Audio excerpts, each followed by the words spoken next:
Oi, gente, aqui é o Gabriel e aproveitando que a gente já está falando dos fenômenos sonoros, eu vou falar um pouco sobre o efeito Doppler.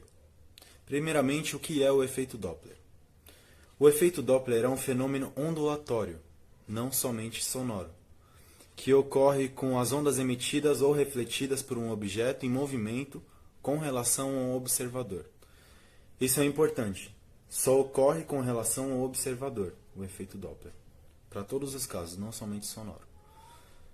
Isso significa que o efeito Doppler explica como as ondas no geral se propagam se a sua fonte estiver em movimento. Então, como ocorre o efeito Doppler?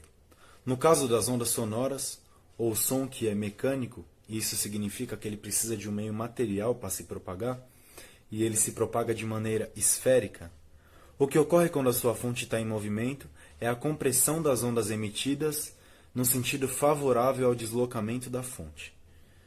Quanto maior a velocidade da fonte, menor a distância entre uma onda e outra, e assim mais frequente a presença das ondas, ou seja, sua frequência aumenta. E quando a frequência do som aumenta, ele se torna mais agudo, sempre no sentido em que a fonte está se deslocando. Para exemplificar o efeito Doppler, a gente tem um fato cotidiano muito comum.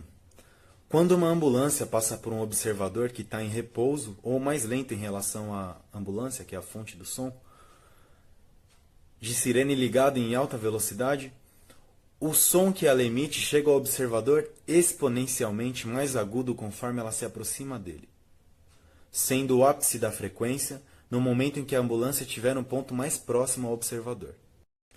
A partir daí, conforme ela se afasta do pedestre, que é o nosso observador, de novo exponencialmente, o som da sirene vai ficando cada vez mais baixo, ou seja, mais grave.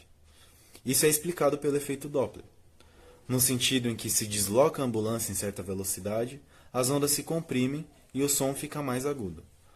Quando ela se afasta nessa mesma determinada velocidade, o som fica em igual intensidade cada vez mais grave, já que sendo propagado em sentido contrário a que se movimenta a ambulância, as ondas se expandem e a frequência diminui.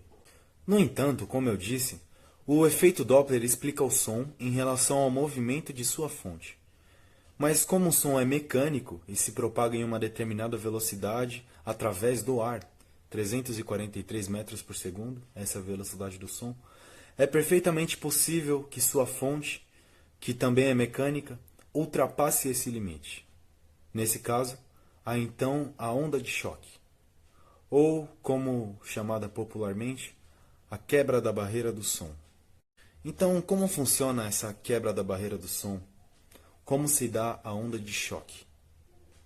O objeto que provoca a vibração no ar, sendo assim a fonte do som, quando chega a uma velocidade igual ou minimamente superior à do som, que é de novo de 343 metros por segundo, provoca uma vibração tão intensa e abrupta no ar que as moléculas de água presentes no ar se condensam, formando então a fumaça que aviões supersônicos, por exemplo, perpassam quando chegam a tal velocidade ou superior.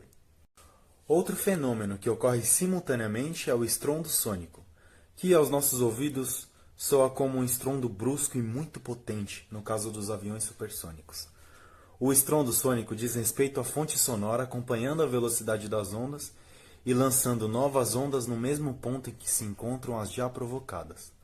A partir daí, se a velocidade da fonte for superior à de propagação das ondas, ocorre também aos nossos ouvidos um outro estrondo sônico, mas esse menos intenso que o anterior. Na prática, o objeto fonte, conforme se desloca, vai deixando o som que emite para trás, provocando vibrações que não ficam no seu caminho. Sendo assim, então, o ar no sentido favorável ao que o objeto está se deslocando fica livre de perturbações. Não há nenhuma vibração interrompendo o caminho do objeto. Esse efeito, geometricamente, é conhecido como cone de Mach, justamente pelo seu formato triangular, como vocês podem ver aí na figura. Agora, fim. Muito obrigado a todos vocês e espero que tenha sido útil.